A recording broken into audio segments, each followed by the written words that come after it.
Dear friends and family, first off, I would like to thank you for supporting a project that is not only near and dear to my heart, but a project that not many are willing to tackle. Growing up is hard as it is in this day and age. Add growing up as a homosexual to that makes life 10 times harder.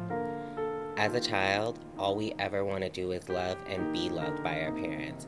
But for most of the LGBTQ community, simply being accepted by our loved ones is at the top of that list of things we want to achieve in life.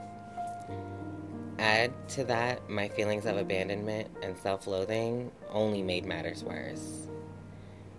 As far back as I can remember, my father and I have had a rocky relationship, and all I've ever wanted was to be the son that he could love, but at the same time be the man I wanted to be, which was a proud gay man.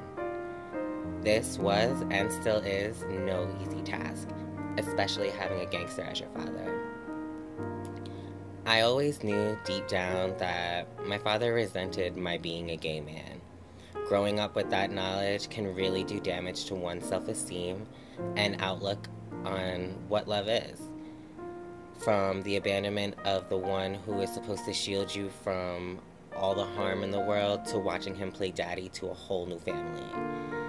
And trying to accept it was hard for me to come to terms with as a child. But now, at the age of 25, I've learned how to cope and accept the cards that this life has dealt me, and through this book, I have been able to, along with my father, heal wounds that I thought were bound to be open for the rest of my life.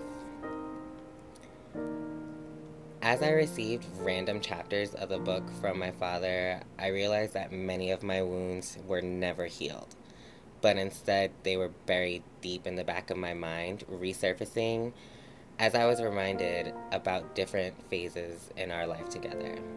Trust me, reading all the hateful things your own father had to say and think about you was no easy task, especially knowing he wanted to share these things with the world.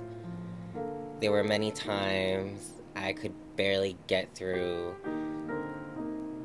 a few sentences without calling my Aunt Mimi, crying my eyes out, going through every possible emotion all at the same time.